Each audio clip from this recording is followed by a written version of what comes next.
I wanted to be whole more than I wanted to be broken. God's the most incredible, elaborate author, and I just imagine him painting all over my life, and I just want my life to be his greatest masterpiece. Learn to embrace your body and stop being ashamed.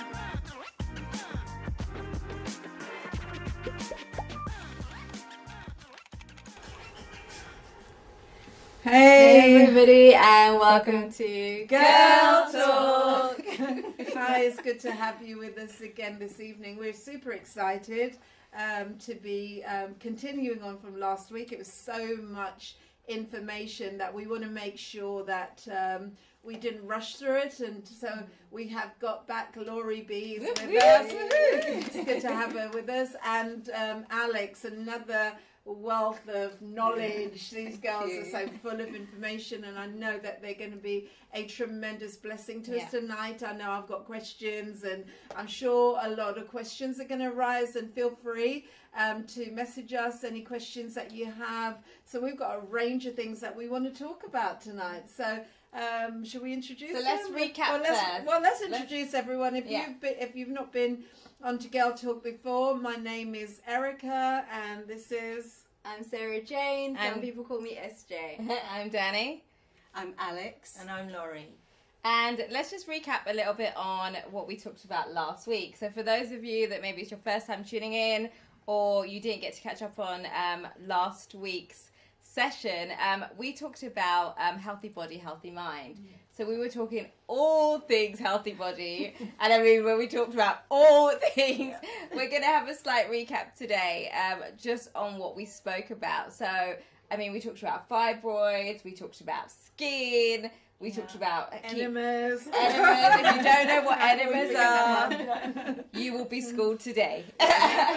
And we briefly touched on obviously having what it means to have a healthy mind, and just covering the issue of mental illness and around that. But we ran out of time, so today we have an extended episode for you. So we're actually going to be going for an hour and a half. So we're going to be finished at 10 tonight. So let's just quickly introduce the ladies before we get started. So for those of you that watched last week, you'll remember Laurie B. And she is just like my mum said, she's a wealth of wisdom. And also we just thought, just to kind of extend the wealth of knowledge, that we would bring Alex on today. Alex, do you want to just tell us a little bit about what you do? Yes. I'm an analytical chemist. So really that means I am able to, as a scientist, look at the components within a drug and to pull out all the different parts that make up that drug. And so I've worked in pharmaceuticals for over 22 years. I've done pharmaceutical sales, and I've worked in various therapy areas such as oncology, mental health, sexual health, and women's health. They're the main ones. I'm currently working in sexual health and women's health, which I love very much. Yes. Like questions.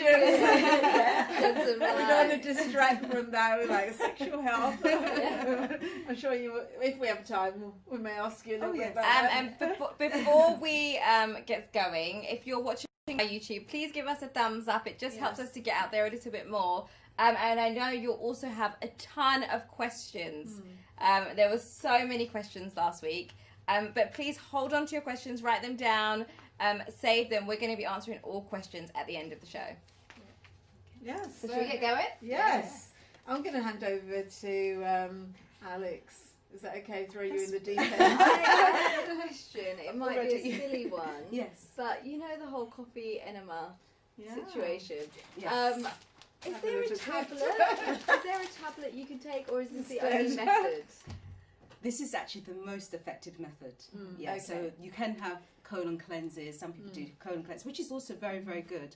But I'll explain a bit later why this is so effective. Okay. Yeah. So firstly, just to let you know that coffee enemas have been around for centuries. I mean, it's been documented since Egyptian times, prehistoric times. So it's nothing new. So but unfortunately, during the 60s, what happened was there were certain investors who wanted to invest more in the synthetic drugs.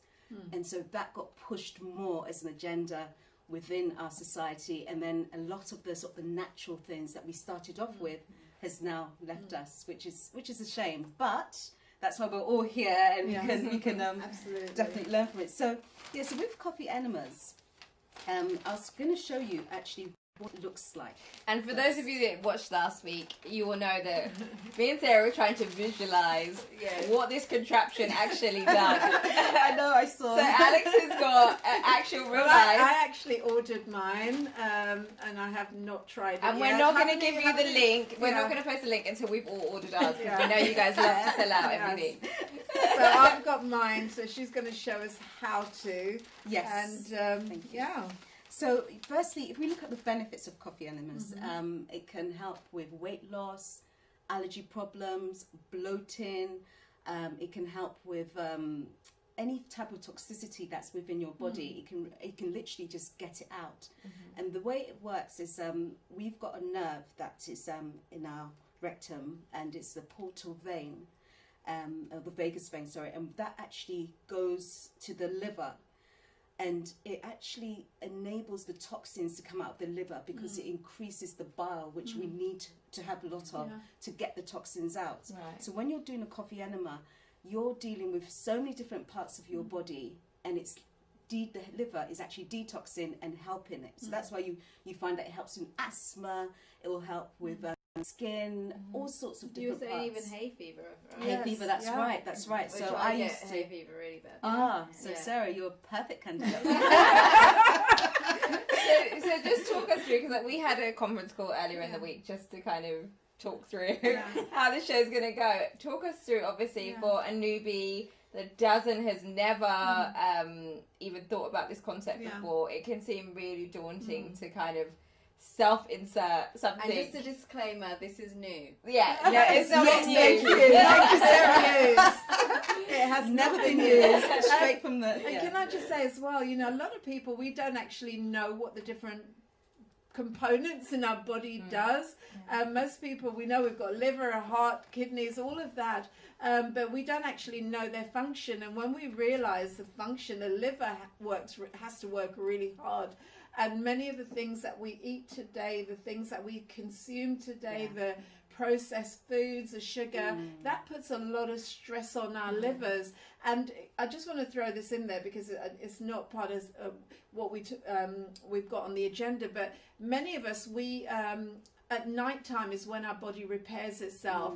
That's why it's not good to eat beyond a certain time, because instead of your body being able to rest and repair and your liver do its function, it's busy breaking down what you've actually now just added into your stomach. So if we're mindful of the liver and the work it has to do, we'll be more mindful of how we treat our bodies, right? That's so true. And also on top of that is the fact that you've got so much, because of the processed food, as you were mentioning, it actually starts collecting within the colon, and the colon has got it's very, very long, and it's got different bits, nooks and crannies, and so you find that people that are doing these coffee enemas will actually see things that, you know, they, like one woman found something she swallowed as a child. She was 3 years old, and she was in her 40s now, and she found this little toy. So you can imagine, you know, what is in our guts. And so it's really important. So you can do the juicing and everything, but if you combine the coffee enema, you're actually getting the both of best worlds, because you're actually stripping all the waste and the gunk that's on your colon. And just for those that's not clear, let's just go back to basics.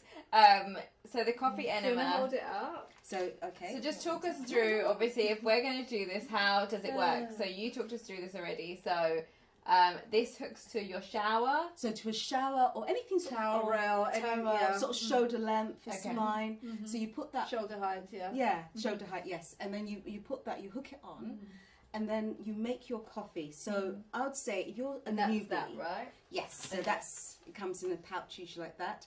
Yeah. And if you're very new to this, I would say just go a little bit gently. So maybe get 1 tablespoon of coffee to 1 litre of water. Okay. Yeah, I mean, most people, I'd say, it depends if you're used to coffee in your body anyway, but most people would have maybe 1.5 tablespoons So the more to 1 coffee you litre. put So in, like the more I intensive. drink a lot of coffee, so I can go. You should be okay, but not too much. Well, one of the things I know you girls are all going to want this because when we spoke to Alex, we had a conference call and she told us the weight loss she had. Yeah. Yes. So yes, we're going to be doing this. So I just decided to do something because I thought it would be really good. I'm going to be talking about it, so let me just do a recent one. And so I combined it with just having green juice and also Selena. Is it Selena? Yeah. Yes. Yeah. And she was explaining about doing a fast as well. So I did a water fast of 36 hours. And just from the Sunday to the Tuesday, I'd lost 4 pounds. So yeah, so I was very happy about that. There we So, go.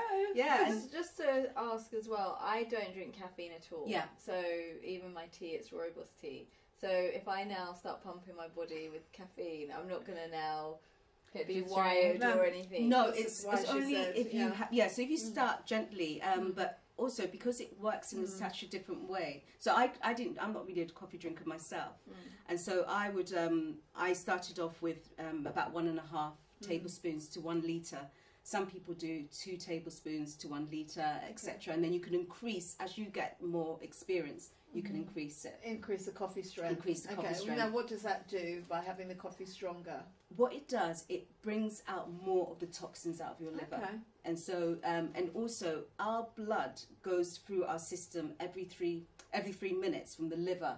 Okay. And so, when you're holding the coffee enema inside, if you hold it for 15 minutes, that's like, how many cycles is that? That's Oh, like, wow. So yeah. it's really done a Exactly. cleanse. So it's done a cleanse. So it's like a natural dialysis, Wow. and it's cleaning you out. Yeah, yeah. Okay, so once you've boiled your hot water, you've added your coffee, So you then pour it into this. you pour it in. So I just want So to you show obviously you. wait for it to cool a little bit, right? So No, it's fine. You can pour it in. You can. No. I had a visual there. Yeah. No. I mean, no, you don't have to. You wouldn't put that in your rectum. No. okay. What you do? Let it cool. You can cool this in here. Disclaimer. She said to go straight away. This is a disclaimer. If you burn We're your all like bottom, sitting down like this. we said let it cool. Yeah. You can. So Yeah, you you cool don't it. actually boil the coffee in the water. You actually boil the water and then you add the coffee. No, you actually. Okay. So you put the coffee in the water, Okay. and then you boil it. For how long? Usually Put the I coffee say. in the water. Got it. Yeah. So 3 Okay. minutes. So you usually put 3 minutes on a high heat. Okay. And then afterwards, 15 minutes, just sort of simmer. Yeah, Okay. and then you can leave it to cool in the pot if you want to, or you Okay. can just pour it straight in. And that's Okay. able to take. That's able to take Okay. it. This is Yeah. definitely a thing to do when the kids are fast asleep. No. Totally. No, but then she said not to do it at night time. Yes. I would. You'd be up I all did it night. once. I mean, because When I'm they're not a at coffee school, drinker, yeah. so once I did do it at night time, and I couldn't sleep. So, but I'd recommend you find a quiet place where nobody's around. Ezra. Yes, Yeah. you don't have anyone interrupting. Wait for this. and also try and make it comfortable. So have a towel on the bath Some if you want to, music or wherever playing. you're music playing. Just make Yeah, it Like relax. a spa. like a spa. and then Put a once face mask on. Yeah, I'm trying to get my husband to do it. funny enough, it doesn't smell the way you think it would. Oh, really? Some people say they like the smell. Oh. Yeah. They're easy. Because it's got That. a coffee type flavour. Not Wow. flavour, but scent to it. Okay, so we put the water in our bag. But yeah, you've got the coffee. Okay, and solution then in. No, but obviously do the- you strain it? Yes, thank Yes. you, Pastor. Yes. Yes. So you have Right. to strain it. It's very Yeah. important. Yeah. I I was said gonna no granules. Yeah, so you strain Yes. it into the bag. Exfoliation. So you strain it, and then you put it into the bag, and then you obviously hook it on to the door So or you whatever. want a tepid, lukewarm Yes. temperature before you check it insert like, it. yes. So Yeah. always check it first. So Yeah. check it on your hand like you would Yeah. like a baby's. Or yeah, like a baby, Yeah. you check it on the inside. This is a And- delicate part. So if it feels too hot here, then let it cool a bit more. That's right. And also, if it's And be aware that inside your It's bottom is sensitive, so it should be a little bit cooler than what you would feel there. Yeah. And I'm sorry, there's different shape enemas apparently. Yes. Does it make a difference? I've used about 3 different types, and I would say something like this is very useful. Yeah, there's sort of the more economical ones, but you've got to be very careful because if it's not made with silicone, it can leach all the dangerous toxins from the plastics. Okay. So this one is a silicone. So this is made of silicone. This is also made of silicone, so it's safe. And we'll post all the links afterwards. Yes, that's right.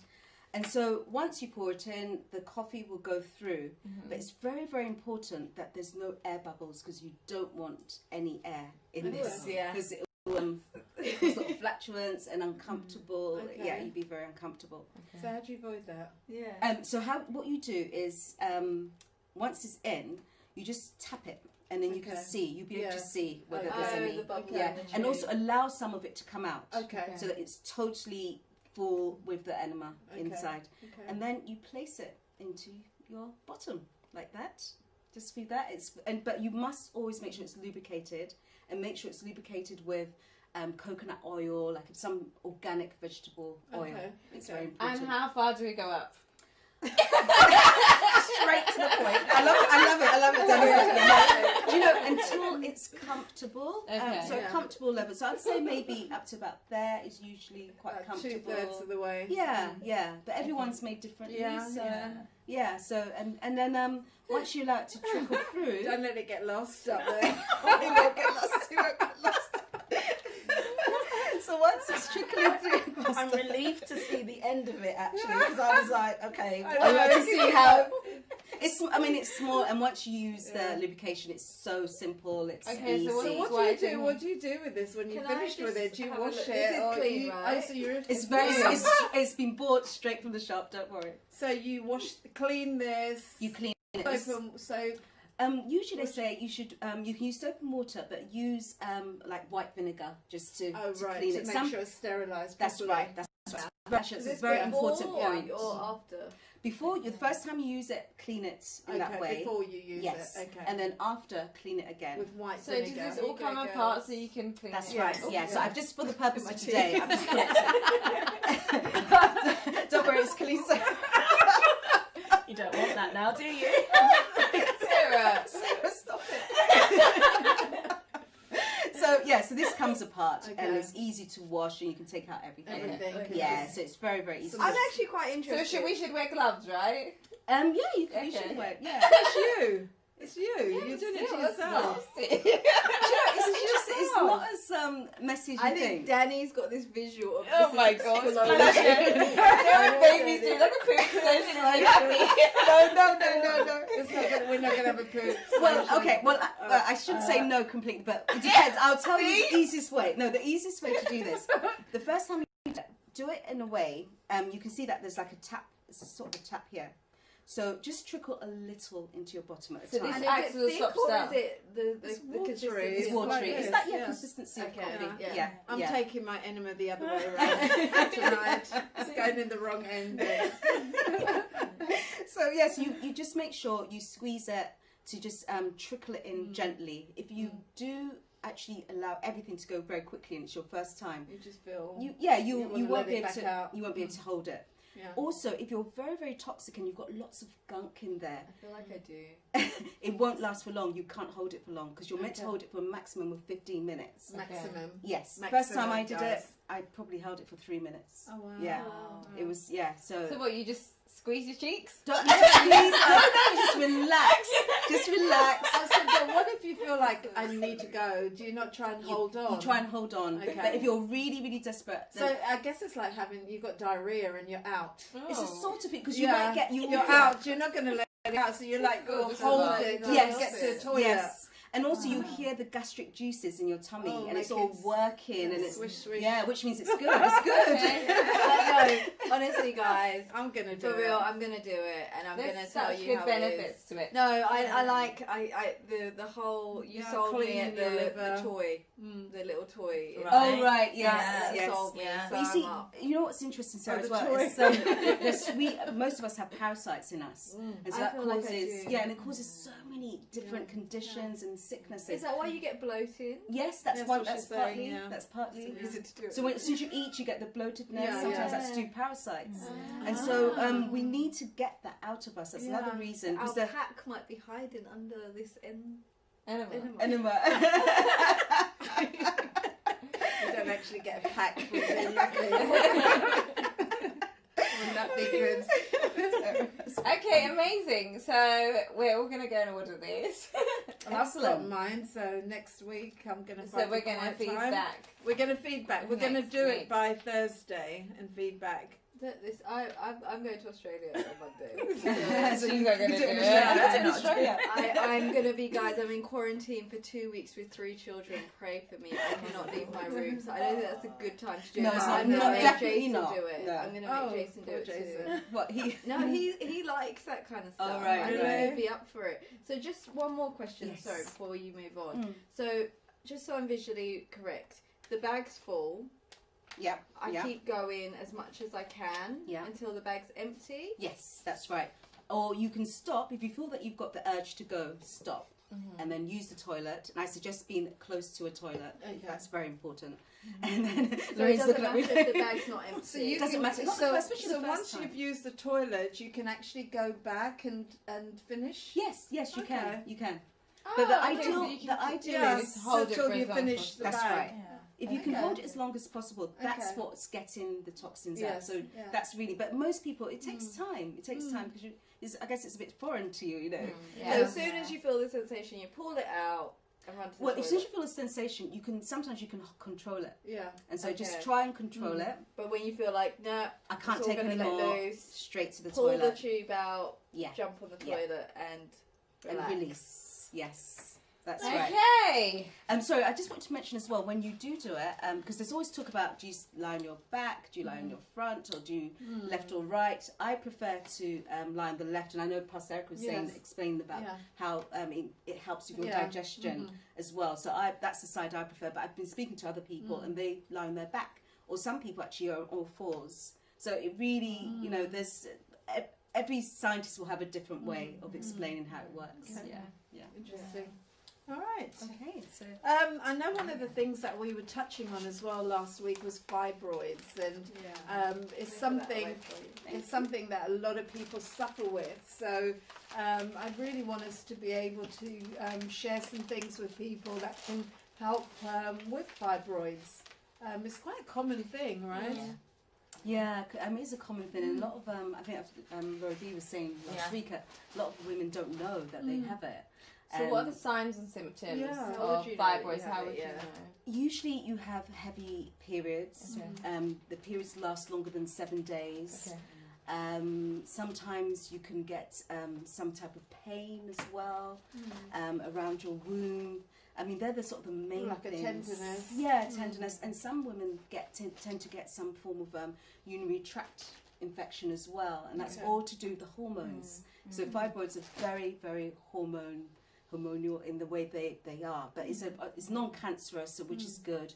But it's very important that if it's causing problems, you must deal with it. I remember I felt a lump, Right. and I was like, "What's that?" Yeah. You know, and then I obviously went and sought medical attention, and So it was something you yeah, could feel. lump literally in the pelvic area, and I was like, So there's is no it muscle there. is So it something that can just be left dormant, or is it so you could just literally have it for like your whole of your Yeah. life and never have Yeah. to treat Yeah. it? That's right. Some people Okay. it doesn't have any effect on their body Okay. or Okay. any symptoms. Others it really does, and you have to do something about it because Okay. it can stop you from having children. You could have miscarriages, etc. So it's Does it very affect important. labour?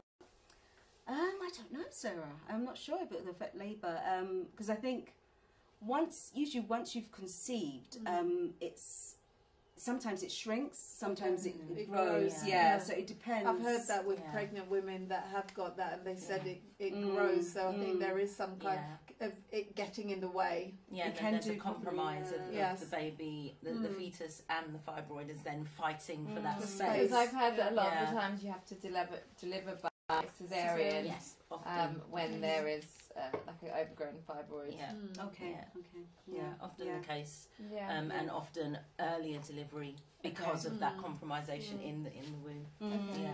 Yeah. And also, you can become constipated as well, because obviously it's sort of blocking.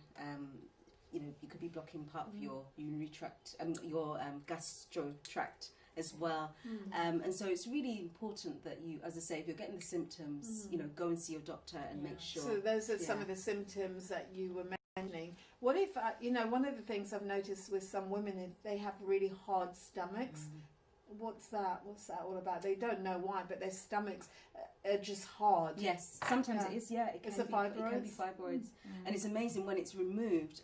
Some women can lose around like 2 stones just from taking that big mass Wow. out. Yeah, Wow. yeah, 2 stones. yeah, yeah. Because it's this growth inside, so Yeah. I guess, yeah. So I have a friend that obviously has been, I don't know if the right word is, diagnosed with this. Is the only option surgery? Can we treat this naturally? Yeah. Shed some light. I think definitely you can treat it naturally. Okay. Yeah. So there's so I think you mentioned last week about the vitamin B. They work amazingly. Get a vitamin B complex. That would be brilliant for your friend. As well as that, be very make sure that you're not overweight, because that is actually quite detrimental to fibroids. So it's really important. And also you find that it's women between 30 and 50 that will have fibroids. After that, because they've gone past the menopause, or they're getting to menopause, it's not as much. What I do say is be very careful of the type of foods you're eating, because certain foods like yam is very high in estrogen, so that feeds the fibroids. So when you're No within yam lady. within that age group, Pounded yam. you shouldn't really be eating too much yam. Afterwards, yam is beautiful because it's great. It's a great food for menopausal women, actually. Okay. Yeah, so it's So menopause, eat lots of yam. eat lots of Maybe Now yam. they're going to put weight on Maybe you. not. Well, that's the other thing, right? Yeah. And also be careful if you're But I didn't on. know it had estrogen. Did you Yeah. guys? Did you know that yam contained estrogen? Yeah. I So didn't know that. and also birth control. If there's certain birth controls that contain estrogen, so that's going to feed the fibroids as Okay. well. So you've got to be really careful with that as well. Yeah. It's really interesting. Interesting. Really What interesting. as another thing I was going to say, how to treat it as well. Vitamin D is a great way to treat it. Okay. Vitamin D has now been proven to be a hormone. Okay. Just very recently, I guess within the past year, and so it's very, very great to be having your vitamin D supplementation. So is that in general? Like, should we all take it? Oh or- yeah, I think that actually, What if about you're, women who are in menopause or gone through menopause? Is that good for? we all need vitamin D. It's Okay. really important. Yeah, and What's the obviously natural vitamin D? Which one is it that you get from the sun? Vitamin D, right? vitamin D. D. Yeah, so Yeah. it's vitamin D3. Is that what Yeah. you're talking about? Yeah. Yeah, because That's the most natural. I started taking that because they said, people of colour, we actually need a lot of vitamin D, and especially today, many people are indoors a lot. We're working indoors. We naturally, most people of colour are from a country where they spend a lot of time outdoors, so our skin is getting a good healthy dose of vitamin D. But then when we live in countries where colder climates, we're working in offices, our skin is deprived of vitamin D, and it's actually something that we really, really need. It's a really important supplement. That's right. Yeah. That's right. I mean, I'd say 80% of people of colour will definitely have a vitamin D deficiency. Yes. So it's very Yeah. important that Yeah. you're supplementing Yes. it. Yeah. Can we just talk a little bit about menopause? I know we hadn't really discussed that we're going to talk about this, but I think it's such a massive topic that I think a lot of people, I have no clue. Like, I just hear hot flushes, and it's like this traumatic 10 years of your life where you, 20. like where you're emotionally up and down, and it's like this roller coaster of everything, and You know, I've heard that a lot of women get pregnant during the menopause because they feel like that they're in the safe zone. And they're not. You know, and Definitely. maybe 50-0.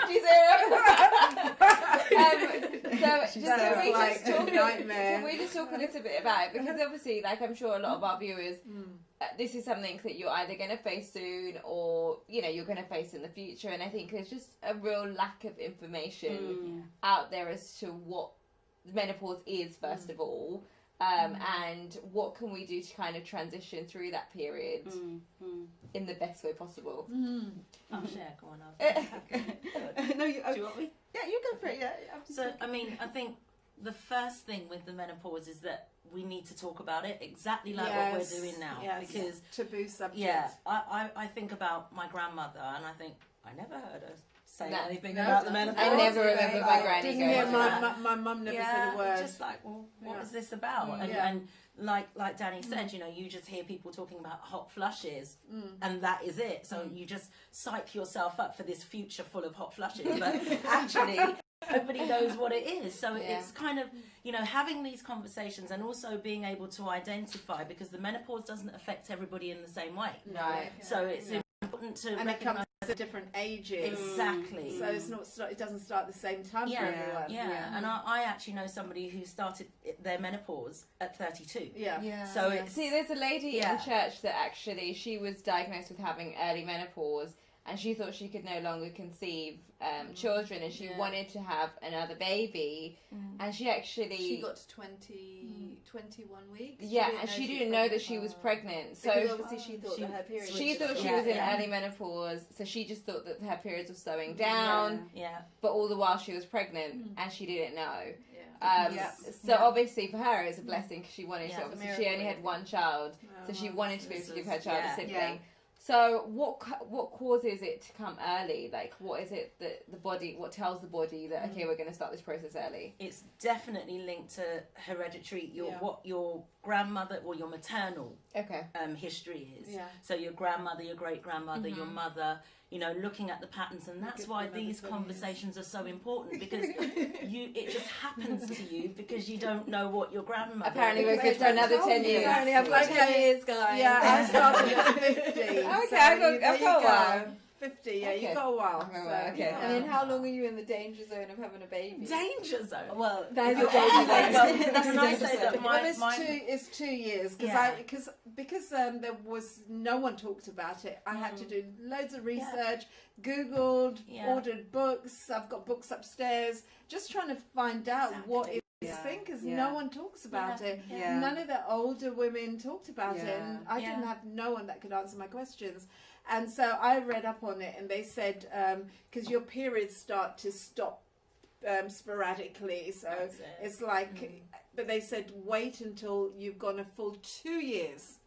Wow. 2 years of your periods stopping, and before you stop taking contraceptives. And this is where so many women in their 50s get pregnant, because they think 6 months, okay, it's over, we're done and dusted. Your grandmother got pregnant. Early 50s with my auntie, who's 6 years older than me. Really? You see, That's you see, amazing. this traumatized me, that thought. And then, you know, have you seen Father of the Bride? Yes. You know, pregnant at the same time as her daughter. And I'm like, God forbid, that is not happening. So I researched it, and they said, wait, full 2 years from your last one. Keep taking precautions, because it doesn't mean that your body's actually stopped producing eggs. And obviously your husband's not going through menopause, so he's still good.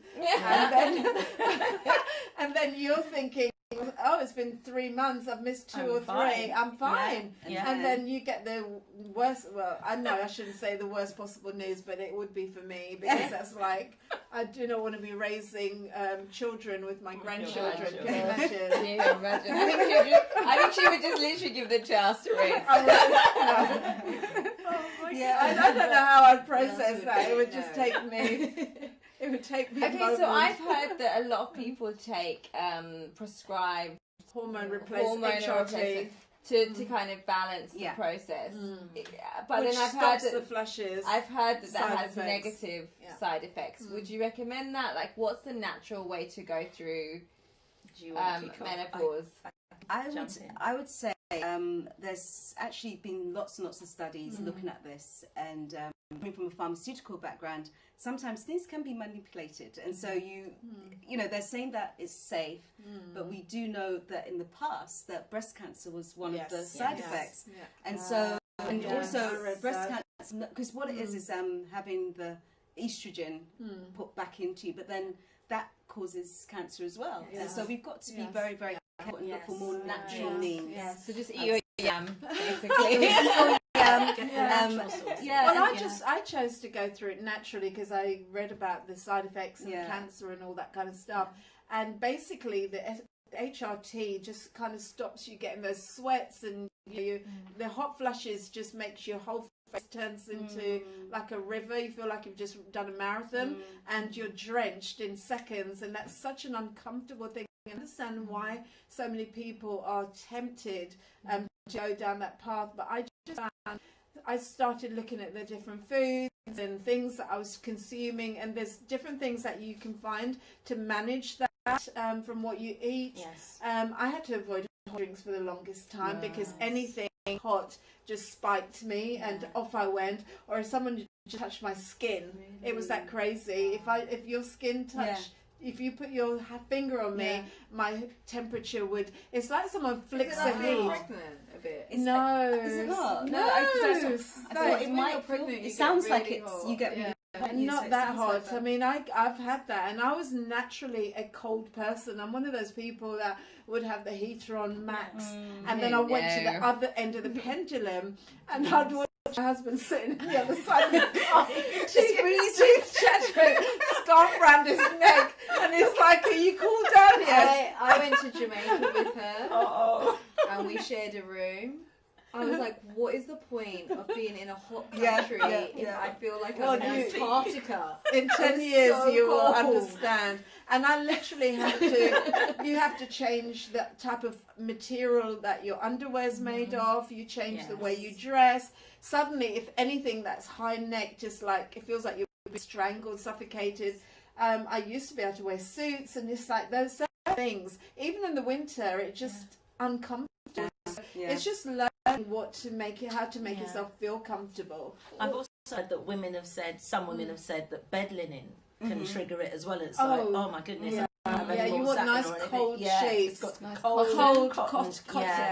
Yeah. Cotton sheets that's nice and crisp and cold. Because you literally do, and even with that, you still wake up in a puddle, which is awful. You literally, because you get hot. So this is me at night. I'll be like covers on. 5 minutes later, I feel like somebody's turned my temperature up to 100 and so Celsius. So I'm throwing the covers off, but I'm soaking wet now. So it's just all night. So that another thing with menopause. Do you read temperature? Because everywhere you go right now, they're taking your temperature. That's a menopause. Well, this is it. Your temperature's spiking. Like, I'd be like, mate, not no COVID.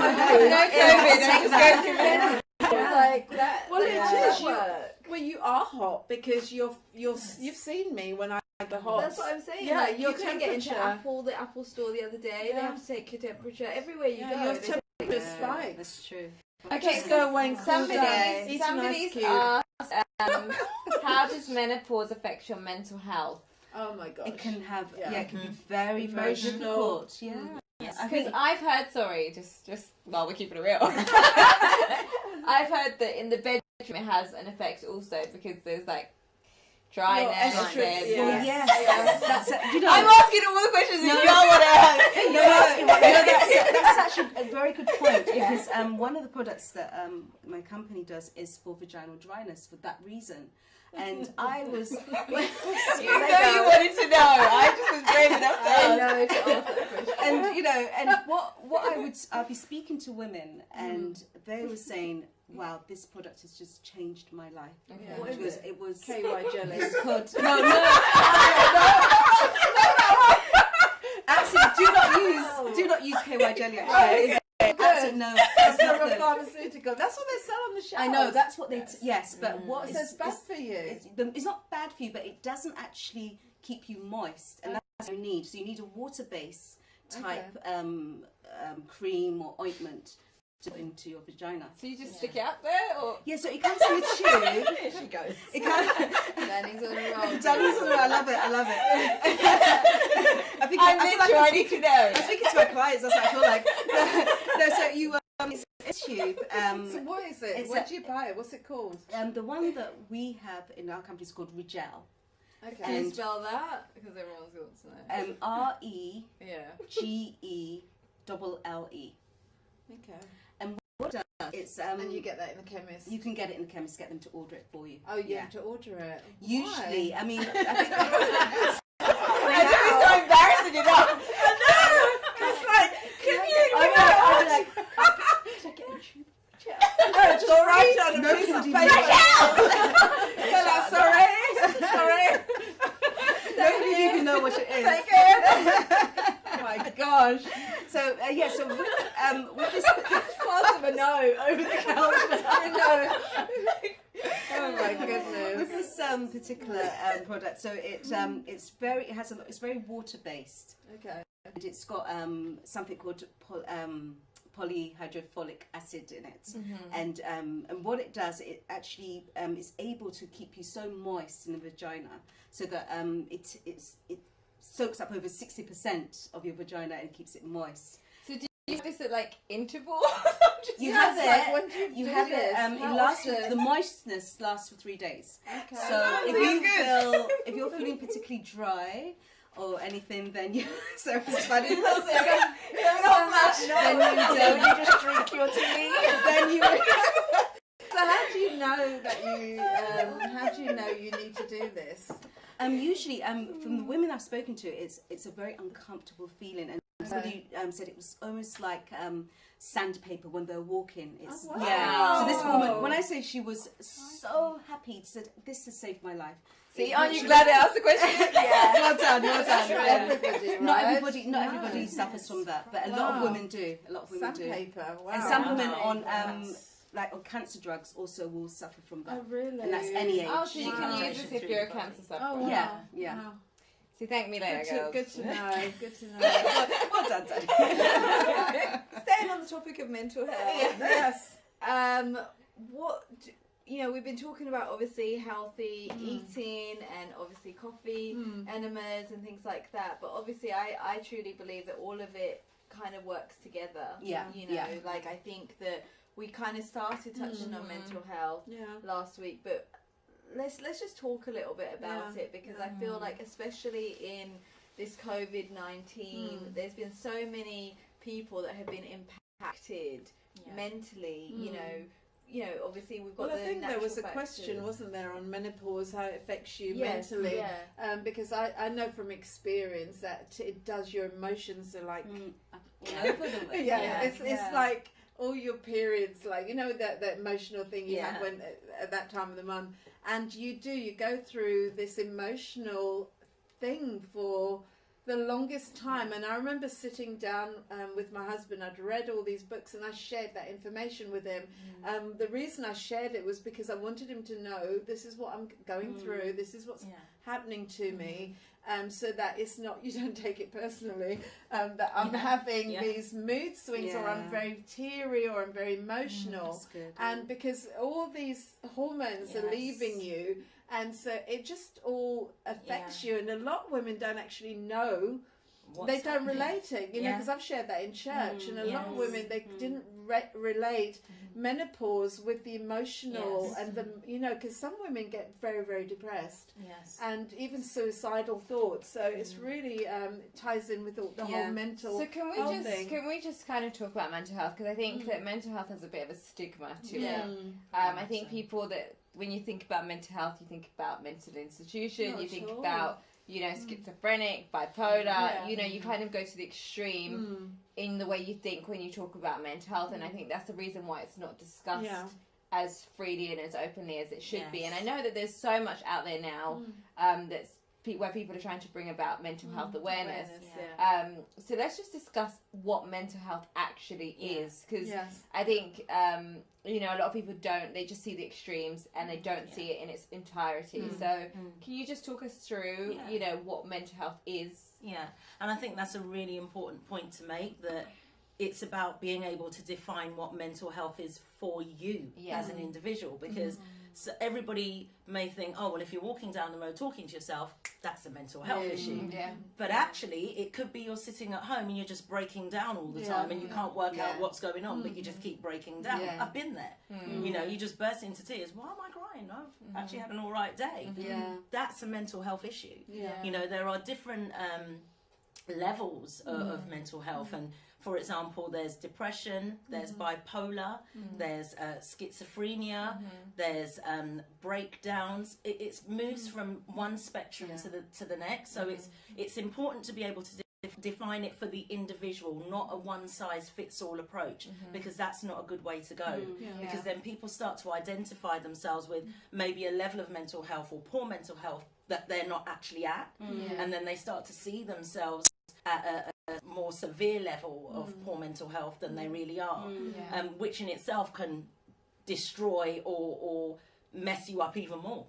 Because if you're at the beginning and you see yourself as you know, later down the spectrum because of what someone said, or because of a diagnosis, or because of you know, the attitude in your family, that's really key, by the way. Those early conversations, oh, look at that madman walking down the road, all of that imprints you. That's so true. You know, and, you know, and or oh, what's happened to Auntie so and so? Why is she always in her bed? What? No one talks. Go and sit down. You know, no one's having these conversations, and that's why I love the fact that, you know, we go to a church where this is the kind of conversation that we have and hear from the pulpit. It's not a taboo subject. It's not, you know, this hush hush, oh, just going through, you know, having a bit of a time. It's actually real life that's discussed, and until we can, you know, sit around the dinner table at home and have those kind of conversations, this will always be pushed under the carpet. Well, I think that the way I see it as well is, you know, when you physically are healthy, you know if you've been binging, especially in the quarantine on your biscuits and your everything else, you know when you're not healthy, when you're not at your healthiest. And I know for me, I know when I'm not mentally well in the best capacity that I should be, and that is where it just feels, I begin to feel very overwhelmed. I feel like I need to tap out, and I think it's really important when you begin to feel like that to know those coping mechanisms, recognize the triggers, don't allow it to now become you know, where it's now delved into a full depression. But I think as well, I think what's difficult, especially in Christianity, is, you know, greater is he that's in me than he that's in the world, and we kind of like feel like it's not okay to just stop and pause and actually assess that. And you know, what do you think about that? Like, you know, is it healthy to check our mental health? And can I just say as well, before Laurie answers that, I think the biggest issue in the church community is that a lot of the time you have to put on your best foot forward. You've always got to put your best everything forward, and you've always got to look happy. Otherwise, you know, you're seen to be being negative, or you know, you're carrying it, or you're taking it on, or you're embracing it and you're accepting it. And I think a lot of people, that's why the conversation in that community isn't had, because I think it can almost be looked down upon, or that you're weak in your mind.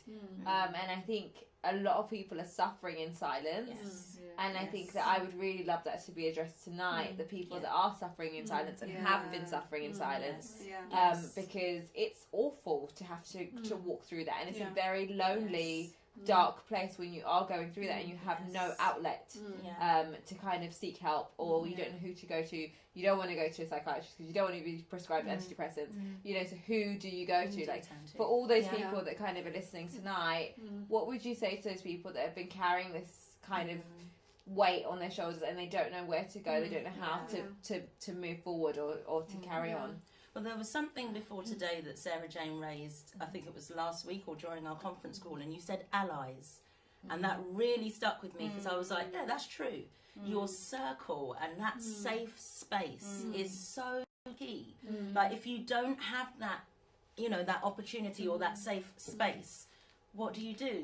You know, and then that just compounds it even very more. overwhelmed when you don't feel like you have any allies. And just to kind of give them a little bit insight into our conversation, what I was saying is that we've got to be really careful that we don't prescribe people and judge people based on their reactions or their emotions or their behaviors or the way they're talking at the time, because we actually have no idea what is actually going on behind the scenes, what they're dealing with when they're feeling very overwhelmed. And a lot of time, especially as women, we tend to want to judge, you know, snap back, and you never know what that final thing is that could be that trigger for that person. So I think it's really important, if someone's acting in a way where you're like, what's up with you, ask. Exactly. You know, are you okay? You don't seem like yourself.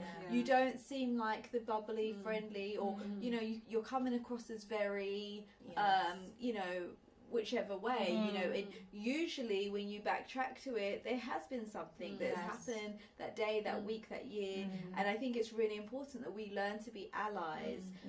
You know, because I can come alongside you and aid you, or I can obviously make it worse. And that's why it's good not to be a loner, because God created us for relationship, and I think that's why we're feeling this lockdown so much, because and it's affected a lot of people's mental mindset, because we were created for relationship, and because that's been broken. And there, you know, it's fine for the ones that have got family and there's people that they have around them they can interact with. But the ones that live on their own, this has been really an expose there, right? Of what's going on. But I just want to encourage you: don't be a loner. Don't shy away from people. Don't draw into a corner and just shut everyone out and trying to deal with this. This is actually not the right way, because if it escalates to another level and it reaches a tipping point, then there's no one around you that knows what you're going through, because you know, the worst case scenario where we have seen this is where people do have that tipping point that leads to suicide, and it's where they've not opened up, they've not talked to anybody, and you're trying to manage that thing by yourself, and you can't. So ask for help. Don't worry about being judged. Don't worry about people judging you, but find help. Talk to somebody about what you're going through. I would say also just be careful who you talk to. I think that not everyone has your best interests at heart, and some people are not trustworthy and they're not mature enough to be able to help you or give you sound advice. So I think you need to be really careful who you talk to. You know, we obviously have an email and a phone number that if anybody is kind of experiencing this and feel like they are lost and have nobody to talk to, you know, we're more than happy to obviously speak you through it and try and work it through with you. I just want to discuss, because I think a lot of people consider mental illness, they think for adults, but this is so prevalent in children. And I read a study a few months ago about children's mental health and mental well-being, and I know that they're saying that video games have a contributing factor in the mental wellness of children, and how that affects and how that plays out. I have a 15-year-old, and I've seen the effects of having something and then withdrawing it, and just like almost like a meltdown, like a breakdown kind of happens. And I think that this is, for me, this is the first generation that we're seeing of teenagers that have grown up in the social media world. And so this is the first of this. So we've not got the blueprint of what this looks like or how to navigate this. And I think a lot of people just dismiss it, and they kind of dismiss their children, and they just think that they're being naughty or they're being rude or whatever. But it's actually a real thing. And I think if we actually took the time to actually speak to our children, and actually we have to work through it with them just as we would with an adult. What would you say to the people that are kind of going through it with their kids, and you kind of don't know what to do? Because I've had conversations with friends, and this is common. It's a very common thing that kids are kind of, they don't know what to do with them, and they kind of feel stuck. Their kids are displaying a whole load of emotions, and they don't know how to navigate that. And you've obviously also got children with ADHD. Yeah. I think definitely, as you said, remove it from whatever is taking up their time, and if it's not adding to them, remove it from them. I know before I got married, my husband said the children won't have any PlayStation or anything. I said, really? That's a bit strange, and we've never had it. And yes, there's sometimes they'll say, oh, but we went to such and such house.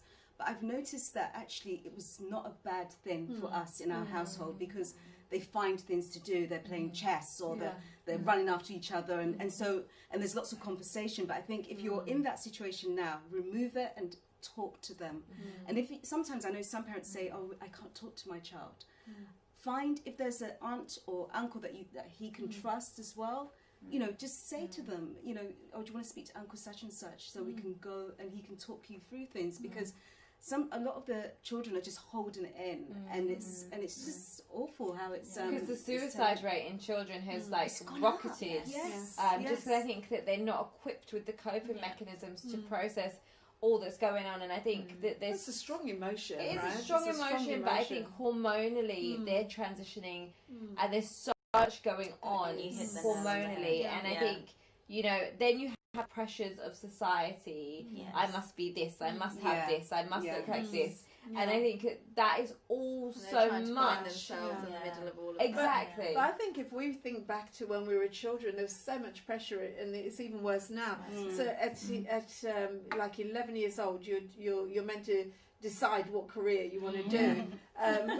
Which 11-year-old has a clue what they want to do with the rest of their lives? So you're still in play mode, and so there's all this pressure. But today, some schools are intense. And nowadays you've got all the cyberbullying, you've got all kinds of stuff going on with children, and they've got so much on their plate. There's so much pressure, and parents add pressure. And we don't assessments, we pressure because we want them to turn out to be a doctor or something like that, and we don't realize that not everyone's the same.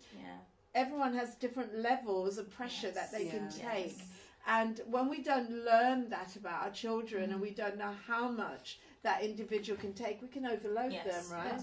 I think as family members, a lot of us are very guilty of dehumanizing our children or our parent or whatever, and not actually thinking, actually this is actually a human being. How is what I'm saying, the tone I'm saying it in, the way I'm coming across, how is that actually impacting this person? And I think sometimes as family members, we don't actually think, I wonder if they're actually having a good day today. And you know, like I think as family members, a lot of the times we don't actually look and actually we don't be take like, it seriously. but I don't sometimes we don't. We think children are just being extra.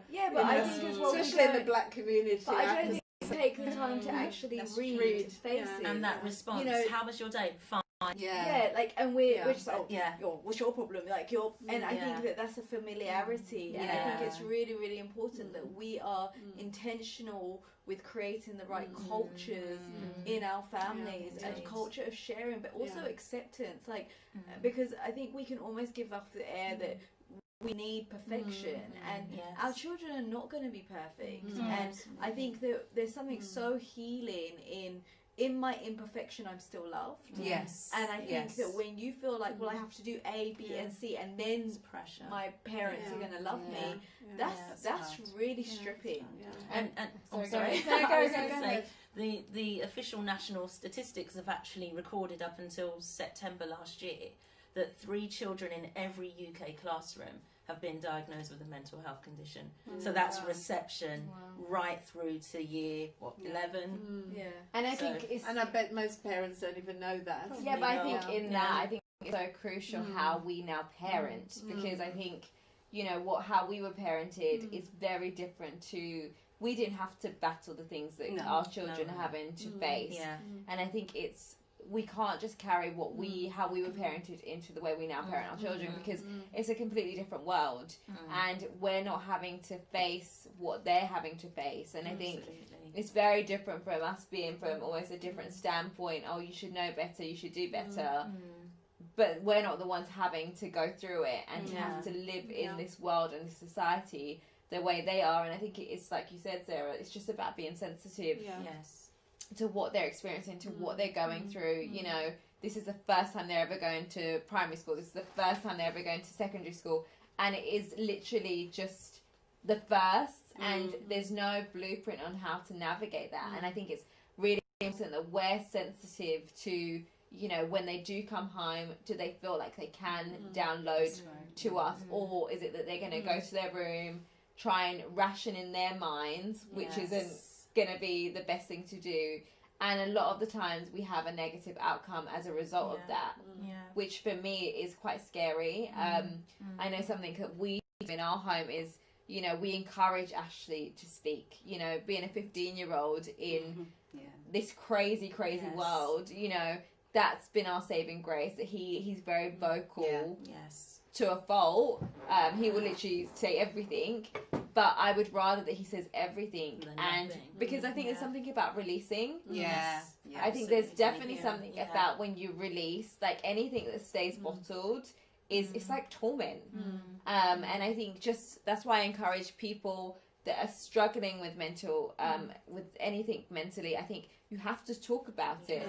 There's something about when you release it that all of a sudden it doesn't seem so big and so overwhelming in our minds. I think when we release it, all of a sudden, okay, I can see how I can walk this through. I can see how there can be a resolution to what I'm experiencing. And that's the trick of the whole being isolated. You feel like you're the only one going through it. So if you're not talking to anyone, you just are so withdrawn, you think, I can't possibly tell anyone the thoughts I'm having because no one will understand, when actually thousands of people will understand. Exactly. And it's true. You know, even just reading reports for my job, and that since the lockdown there's been a 50% increase of adolescent suicides. I know last week I mentioned about 40% with children, but with adolescents it's been 50%, and then 40 to 49-year-old men it's increased again, and then there's a pause in the trends, and then from 80 to 84 there's an increase in suicides again, and it's loneliness, mental health deterioration, and you know, but you know, one of the things I've noticed is that society has kind of set our kids up, and as parents, many of us are guilty of giving them those devices, not realizing that social interaction is so needed for the mental health of our children. So that phone that we keep giving our kids is actually working against them. And even though it looks like a good thing, you know, and the excuse is now, well, they need it because they're traveling. Listen, I walked for miles to school, no mobile phone, and there was danger then as there is now. But we didn't have phones. But this generation feels we have to give our children phones, but then what happens, I noticed with children, we were like, when we were younger, we were like, we knew how to talk, we knew how to have conversation, whereas you talk to most young people today, and I'm sure you, because you worked with kids, they don't know how to have a conversation, because we've took away a part of them that needs to be developed. And the ability to interact with other people has a direct knock-on effect, right? So true. I mean, I spent the 20 years that I was lecturing, I spent, I'd say, a good 19 and a half years of that telling students to put their phone away. Wow. And I'm like, I'm trying to help you. I'm teaching you what you wanted to study, and you're under the desk on your phone, and then you set them in groups to do group tasks, and nobody's talking. It's like, I think this is a really good lecture, this is a really good topic, and everyone's just sitting there looking at each other. I used to get in trouble in school for talking too much. I think that, like, for me, the thing that I've worked with youth for a long time, the thing that surprises me, 1 o'clock in the morning, 1:30 in the morning, you no can matter what time you post text at them, 3-4, sometimes I'll be like, I'll just send them an Instagram, so when they wake up, they're up. Ping, like literally before it's even like dropped properly. Well, that's a whole nother thing, and you know. Most sleep, parents, I think, plays a huge role. Sleep, that's going to affect the lack of sleep, affects and that's in adults and children. Babies all the way through. A lack of sleep is going to affect you. But I just want to say to parents, you know, come on, guys, wake up. That tool is so dangerous. You might as well give them a loaded gun to go to bed with, because the gun will do far less damage. Because while our children have this phone, it's a computer. It gives them access to the world. It's a gateway to the dark world. And just because you are ignorant of that dark world, your kids know it. And they'll go into dark places that can lead to serious mental health issues. There's several sites that tell young people how to self-harm, how to commit suicide, how to lose weight at a drastic rate till you become anorexic or bulimic. So it's not just pornography. No, how to kill yourself. It's opening your children up to predators, to cyberbullying. But even also, I think, we're talking about mental health. I think that there's something mentally about, scrolling through Instagram and seeing all these girls that are now the image of perfection. And I think that what is really happening, which I feel is really mentally damaging, is that it's now forming and shaping our children's ideal of what, and when I don't look like that, what do I do with that? What do I do? Because all the guys seem to like this particular girl. Like, I was on the youth Zoom the other day, and me foolishly, I was like, whether it be J-Lo or whatever, and everyone's like, Sarah, she's 50. And I was like, well, I think she's hot. And they started saying, they were all saying the same TikTok girl, and I was like, a TikTok girl, is that a thing? And apparently it's a thing now. No, but there's a TikTok, like, you're TikTok famous now. And so but what I'm saying is that there's a whole world now that even for me, I'm, I don't think I'm that old, but clearly I am. That I really need to get aware of and educate myself, because this is all available to them. That's the word right there to every parent. Educate yourself. Talk to other parents, talk to people, because one of the worst places we can be is ignorant. And the kids are like, they've got this languages, there's English and there's English, and there's words that we've heard, like Ashley gives us words and we're like, what does that mean? But I think, like you said, it's about getting into their world. And I think as much as we think it's silly, or we think that it's completely different to obviously anything that we know, it's about being a part of their world, because if we leave that door open, then they feel like they can come back through that door and talk to us. But I think when we shut that door and we're the adult and the parent, and there's no doorway to bridge that relationship, then I think children do then isolate, and then they're going to go and find people, whether online. We've heard about the children where they've made friends on video games, who then end up they make friends on gaming rooms, and these predators are out there, lots of them, ready to groom our children. And I think the reality is a lot of children end up falling into these traps because they don't have that outlet with their parents. And I think it's really, really crucial, parents, and I can't stress this enough. And I can speak from a place of knowledge, because I have a teenager who's very much living in this climate, that if you don't form that relationship, they will go to their peers, they will go to people online, and that is not where they need to be going. And I think, don't back off. I really feel like that, for me, it's not okay for you to just literally grunt at me. So whether that's, we now go for an ice cream, or we go and grab a movie, and I find an inroad. I think for me as a parent, I have to find a way to connect with you. It's not okay to just go up to your room. Like, we grew up where, whether you were having a bad day or not, it's like you go up to your room, it's like, it's like, okay, I'm coming back downstairs. Because it was an atmosphere, a culture was created that you don't go and sit up in your room. And sometimes you just wanted to just have a minute, but the culture that we were raised in, it was like, if you're up in your what's wrong? Why are you not here? And then we've all got the one TV that we're watching, so it's like, okay, we're all watching. I think that's so good. I don't believe in TVs in children's rooms. No.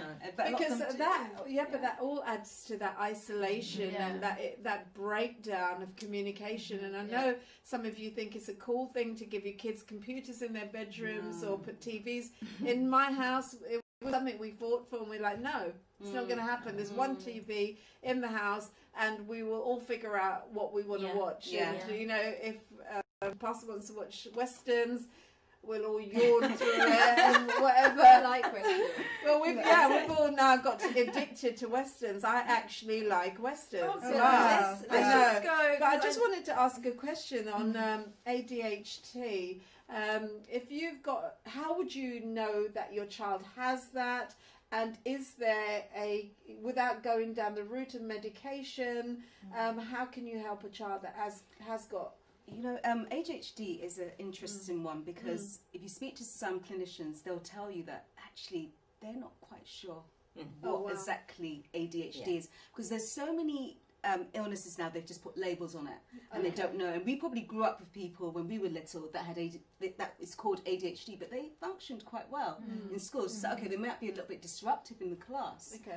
But so I think sometimes, yes, there's a label for it, ADHD, but there's so much you can do with the children and actually in general mental health, because magnesium is something that a lot of people are deficient in. Yes. Okay. And so if you're deficient in vitamin D and vitamins and calcium, you're likely to be deficient in magnesium. And magnesium is something that I'd say it's just as important as vitamin D in how you just function. It deals with your moods, and so that a lot of children can be deficient in that. But unfortunately, it's not picked up as much now at the moment. GPs are getting to know a bit more, but there's so much more for them to learn. And so when it's not picked up, they then get put onto medication. That Do you recommend medication? I personally, not for a child. I mean, I think there's other ways that you could be, you know, just looking at their diet. You know, are they having a high refined sugar diet every day? Is that what they have? Do they have the, you know, the Frosties and the, you know, the sweet things the first person as they wake up? And so you've got to look into that. The diet is really important. Okay. To treat the ADHD. Definitely. And things that we've just been talking about, talking to them. You know, even just having that, asking open questions. Don't say, oh, how was your day? Because I say, yeah, it was okay, but what did you find interesting about today? What was it? You know, and you're asking, and then it gets them to talk. Okay. Otherwise, I think a lot of the times they're being labelled as certain characters that they're not. And I think society is really quick to label. Yes. Nowadays. It's quick Yes. to slap a label on that. You know, you fall in the autism spectrum, like let's slap a label on that. I feel like parents are also very willing to accept labels. That's right. Yes. And we need to be How very do you careful. find the boundaries between that? Because obviously I think, especially in church, like it's obviously you don't want your children to have to work harder, because, you know, you've got things like dyslexia, like there's so many different things I think that schools are very quick to diagnose children with, and there's lots of tests and things like that out there. How do you know whether you should accept it or if you should not? Like, how do you kind of find that balance? Because I know a lot of parents, I mean, I work in children's church, and we've seen many times where we know something's not quite right, but a lot of the times parents are not willing to address the issue. That's an interesting one. I think I mean, I'm just going from my experience. My son at school, he was one of those children that read every book when he was in reception. Then he got to year 1, and I noticed that they were pushing him back down with his books. So he was on a high stage, and then they came back onto stage 2. And I said, oh, what's going on? They said, oh, actually, we don't think he's quite understanding, so we brought him all the way back down. And that just crushed him. I mean, his confidence just went low. And so I think sometimes as well, you've got to find out what is going on. And unfortunately, some parents don't go to the school to challenge the teachers. I mean, we're always, actually, for the longest time, we were always there because of our faith, but as well as what are you doing with our child? So if you're saying my child is mediocre, what can she do to get to the high standard? And so you have to look at education, what's happening there, because they spend so much time there. Absolutely. And so that's really important. I think as well with Maya, because of her personality and because she is naturally quite an introverted person and she's not naturally extrovert, I've had to fight for her to not be labelled. Right. Because she's not the first person to put her hand up or the first person. A lot of times, so they've tried to label her with dyslexia, learning difficulties, etc. I personally have never accepted any of those things. Right. And I pushed Maya, so they've done exactly the same thing, where she reads very well. She didn't start like that, but she and I think it's really important that you know your children and you're willing to do the fight. It's not really up to the school to fight for your kids. And so for me, what that looked like was I pushed her, and I knew that when she was receiving her spellings, for example, it was overwhelming her. So I got them to reduce it when she got her confidence, because it was all about confidence. That's it. That's right. So I think that as well, I think it's really important, but also I prayed over her and I spoke out what I wanted to see her to her reality. And now she's excelling, but I had to fight for that. And I think that you have to also challenge the teachers. So I challenged them, and I made them increase it, but I also brought the books. So I went in and saw what the system was and said, okay, they've got her here. So I purposely brought 4 levels up, and I just put it in front of her. I was like, now read to me. And now she just reads. But I had to fight for that. And I think as parents sometimes, even if that is genuinely the diagnosis, you don't have to accept that. And if you look back to, I can't remember who it was now, but this really famous person where they diagnosed him as dyslexic, I think it was, and he went on to be one of the greatest geniuses. And I say that to say belief in a child is the greatest gift you can ever give them. And I think it's important from an educational perspective to recognise that there are different factors that cause these diagnoses and labels to be put on a child. School trends, funding. You get funding if a child comes, as they come to school. They've got to have a certain amount. There's an amount of money that comes with that diagnosis. So it's like you said, Sarah, just fighting for your child and not just sitting back and accepting it. Because actually, what's the agenda behind this? It's really important that parents have conversations with. Okay, going back to obviously those that feel like, okay, you know what, I can relate with what you guys have said. I kind of see myself in the scenarios that you've painted. What are some practical tips? Because I'm very practical. What are practical tips that, somebody's feeling a little bit low, or they feel like they're in a bit of a hole and they can't dig themselves out? Can we give some practical tips for what they can do and who they can reach out to, just for those that's at home? I think the first thing is to name what the issue is or issues are. Some things we've got so accustomed to living with from childhood that it's almost become like someone's best friend to have an inferiority complex or to feel insecure or make unhealthy comparisons. So it becomes your norm. And when something becomes your norm, if you don't stop and call it out, you just go through the motions. So I think that's the key, to identify what are my issues. I think one of the things for me was I struggled a lot with rejection. And because of, and I'm going to be really honest, living in or growing up in a Afro-Caribbean family where often in our community, nobody talks.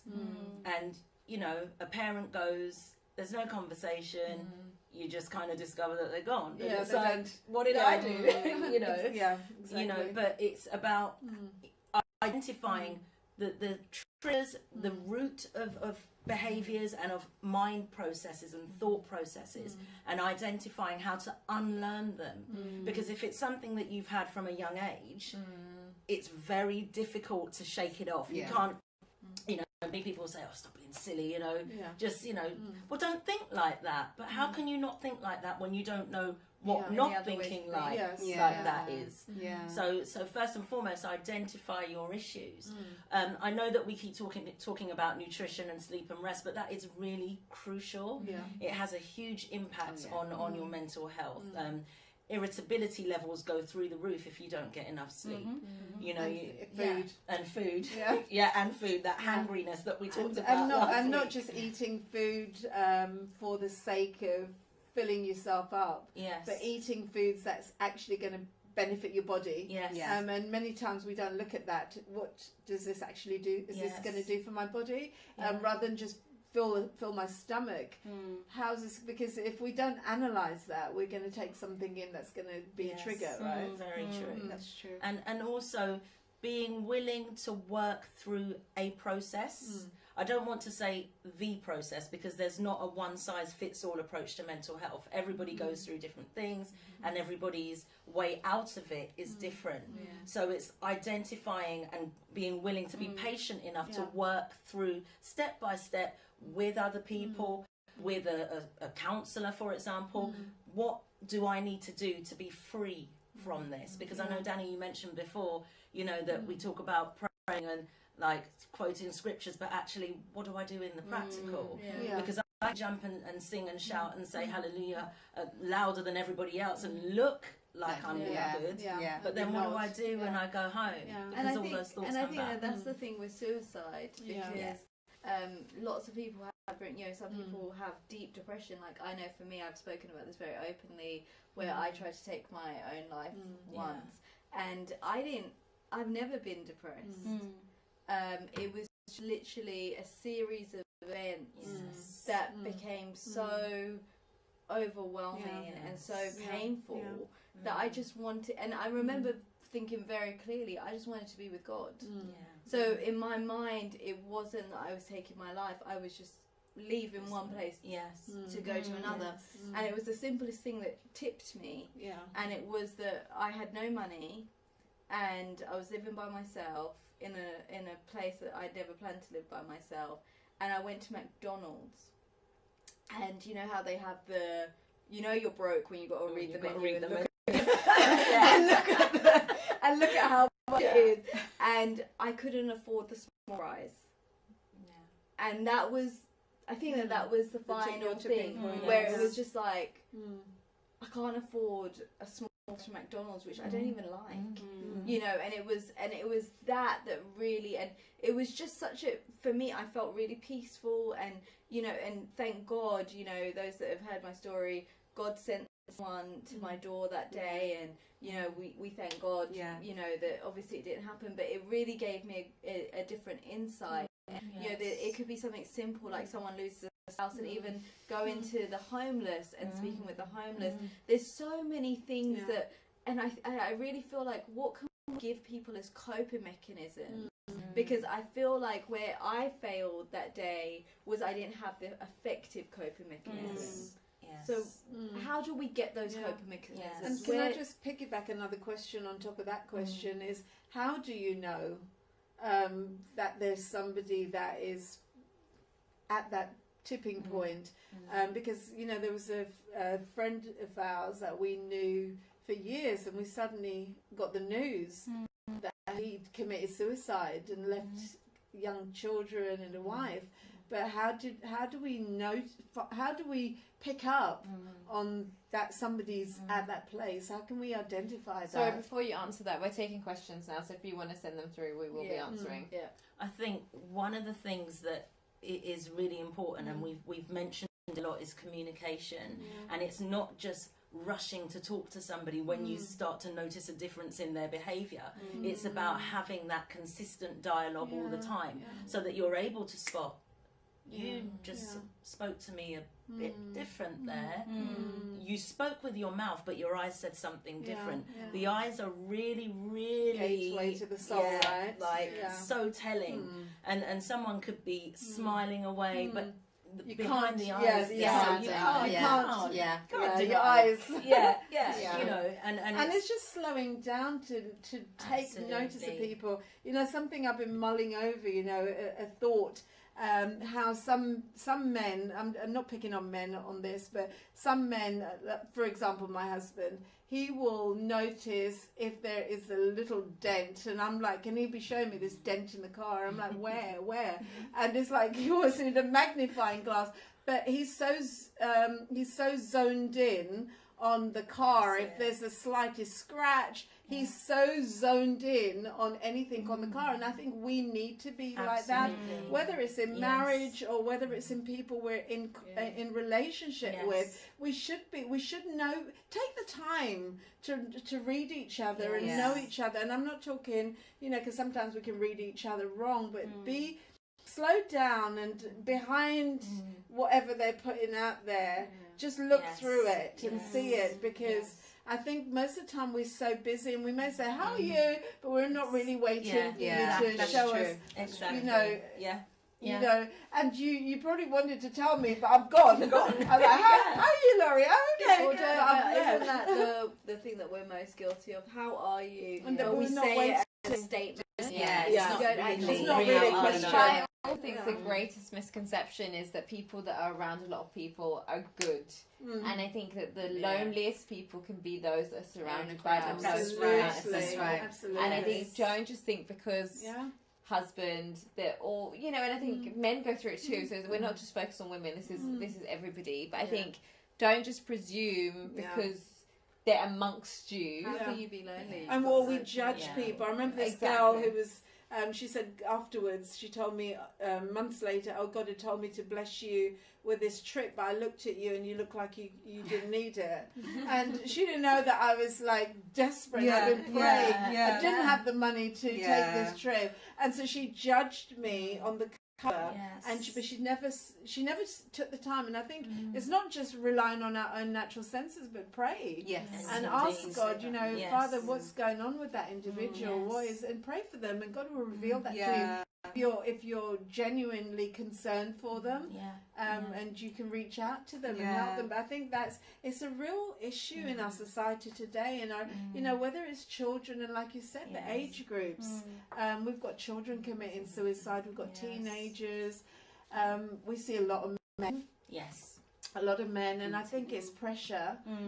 Some men feel like failures because they maybe they've lost the money for whatever reason. Their businesses have gone belly up, and they're not able to provide. And that, you know, as a wife, how do I even zone into that and not be nagging him? You know, why are you We can get into that natural, and we're not realizing that everybody has a breaking point. Absolutely. Everyone has a tipping point. We've just got a question. So, what would you advise to a youth that is going through suicidal thoughts? I'd expand that to what would you advise to anybody that's going through suicidal thoughts? Right back again. What's the trigger? Where has this come from? Because it started with a seed. Or, sorry, can I just go back a little bit further? Never, we have a rule as youth leaders that every person that says that they're suicidal, we always take it seriously. And that's the first rule. So if someone has expressed a desire to end their life, always take it seriously. Don't think that they're just being dramatic or they're just attention seeking. Always take it seriously. And just thinking about that, I mean, a lot of the clinicians, the pediatricians that I work with, they always say the things that young people and children and young people are telling them, and then they kind of, you know, draw it to their parents and carers' attention, and kind of like, what? I didn't even know.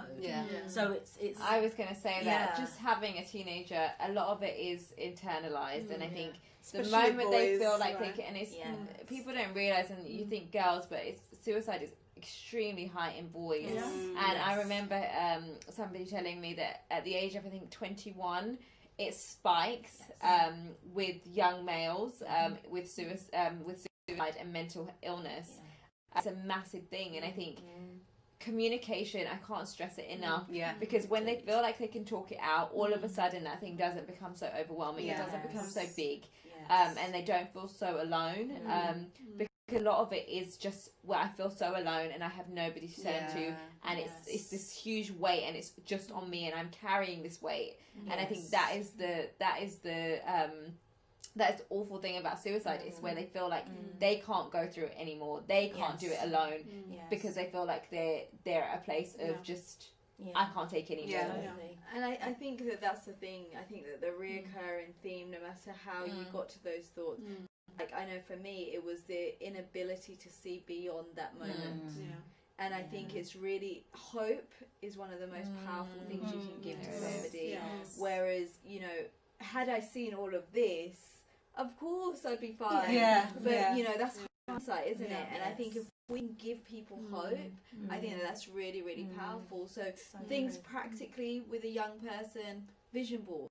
Yes. getting them to think beyond that moment, you know, getting them to actually like, what are you good and at, actually what are they passionate about, listen to them, listen and to their share your dreams. experiences. But listen to their dreams, their hopes, their desires, like what do they, and don't discount those things. If they said they want to be a footballer, okay, how would we practically make get Was them that question coming from somebody that's having those thoughts?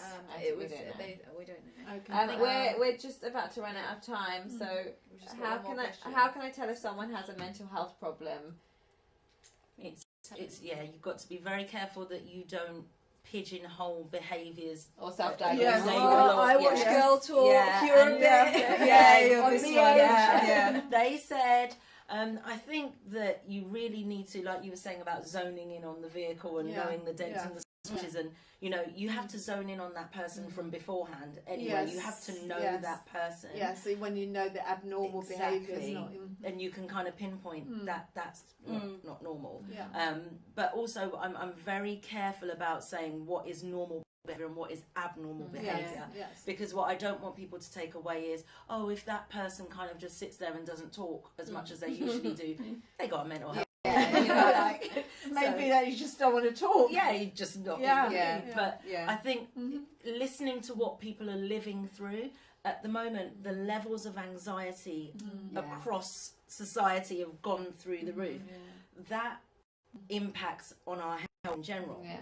So if for example, somebody's getting increased migraines, they're having issues with their bowel movement, so IBS, Crohn's, all of those things are heavily impacted, back me up here, by stress. No, it's true. So and anxiety. Well. And eating. Some people don't eat.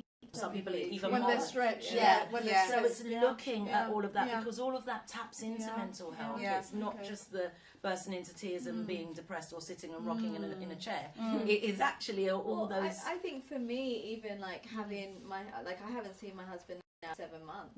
You know, and then on top of that, they threw in homeschooling. And then on top of that, so like for me, I was saying to Jason the other day, just hug. Not hugging someone for 7 months, you know, and so I think it's really owning, you know, that this has been hard and we've got to now get back to normal. And I think that, like, for me, my outlet was always, you know, going to get my hair done or, you know, going to the nails. I literally haven't been able to do any of those things.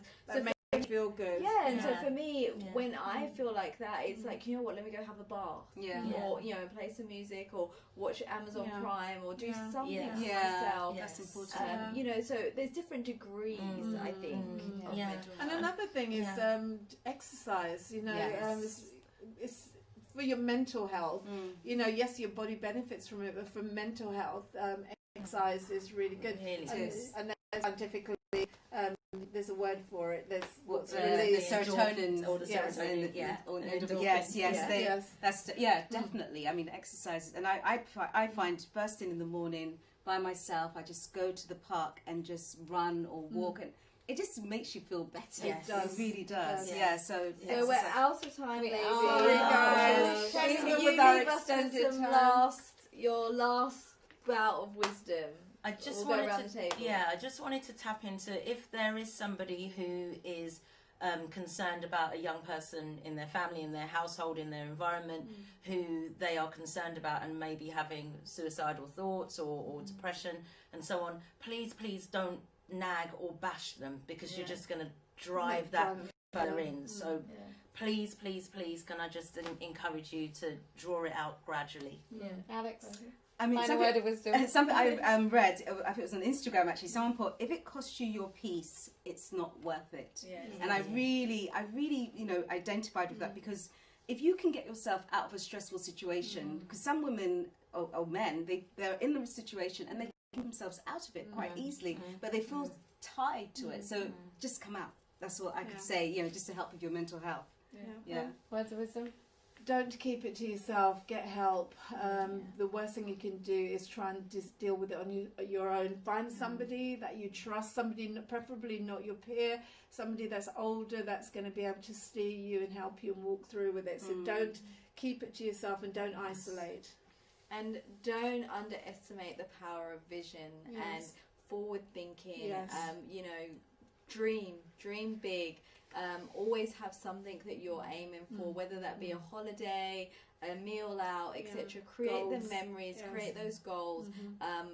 Dream and constantly be looking forward. That's really going to help you to stay in a positive space. And my final words of wisdom is that we hear you and we see you. You are not alone. You are not by yourself. That is the greatest lie of the enemy. You are not alone. We are literally just an email away. We're a phone call away. You are not by yourself. You don't have to do life on your own. There is always somebody here that will talk to you, that will walk through it with you. So if any of what we have said tonight has resonated with you, it's struck a nerve in you, don't isolate, don't go internal, speak it out, because the moment that you release it is the first step in your recovery. So we hope that you guys have enjoyed tonight's session, and we will be back with you next week Thursday for another amazing session of Girls Talk. We hope you have a good night, and we'll see you next week. Bye. Bye. Bye. Bye.